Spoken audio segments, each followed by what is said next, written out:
منافس النادي الاهلي في نهائي دوري ابطال افريقيا نادي الترجي الرياضي التونسي بيخرج من دور ال 32 في كاس تونس من فرقه بتلعب في الدرجه الثانيه اسمها محيط قرقنه. مبدئيا الاعلام هيتناول هزيمه الترجي على اساس انه الترجي اللي كان بيلعب قدام محيط قرقنه ده هو اللي هيلاعب النادي الاهلي في نهائي دوري ابطال افريقيا.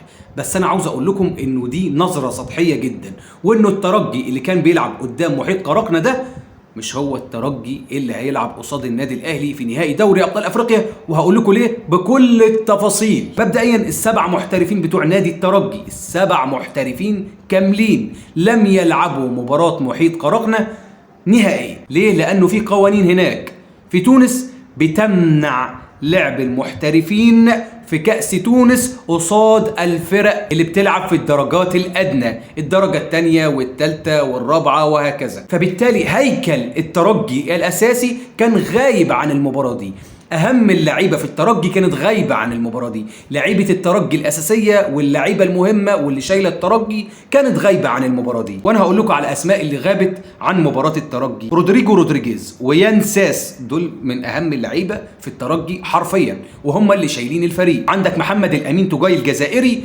مدافع من أقوى المدافعين في قارة أفريقيا، كان غايب عن المباراة دي. حسام الدين غشة الجزائري، لعيب على اعلى مستوى، كان غايب عن المباراه دي. بوجبيليو كان غايب عن المباراه دي، وكيبا سوي كان غايب، وروجيه اولو كان غايب عن المباراه دي. يعني السبع محترفين المؤثرين مع نادي الترجي كانوا غايبين، واهم اثنين طبعا رودريجو ويان ساس. الاعلام عندنا ممكن يتناول الموضوع ده علشان يهبط من حماس النادي الاهلي وينزل المباراه متراخي ويقول لك ان هو ده الترجي ضعيف اللي هيلاعب النادي الاهلي، يشوف خسر اخر مباراتين وتعادل المباراه اللي قبلها. لا، مش هو ده الترجي الاسماء القويه عنده غايبه، الاسماء اللي اصلا سبب فوز الترجي على صن داونز غايبه. يعني انا هقول لكم اربع اسماء هم دول من اهم لعيبه الترجي: رودريجو رودريجيز ويان ساس وحسام الدين غشه ومعاهم حسام متقاه، دول افضل لعيبه في الترجي. فكره انك انت توصل للعيبه الاهلي انه الفريق اللي انت هتلعبه ده فريق ضعيف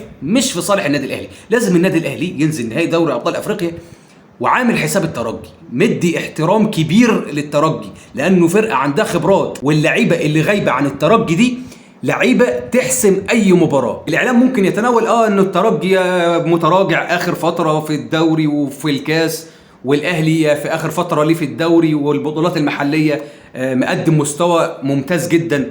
بس البطولات بتاعه دوري ابطال افريقيا والنهائيات ليها حسابات مختلفه تماما.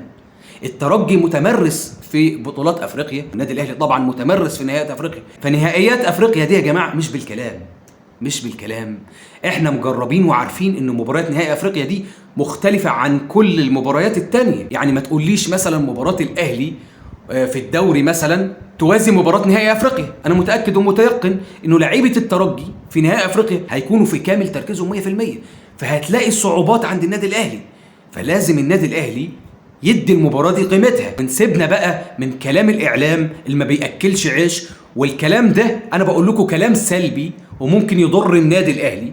لعيبه النادي الاهلي ممكن تنزل متراخيه، شايفه انه الفرقه اللي هتلعبها دي فرقه خلاص نتائجها مش كويسه، فبالتالي فرقه مش كويسه، فاحنا هنلعبهم كده باستهتار. لا، انت هتلاعب فريق كويس، فريق بيمتلك اسماء قويه، فكك من النتائج الاخيره في البطولات المحليه، لازم الفريق ده تديله احترامه.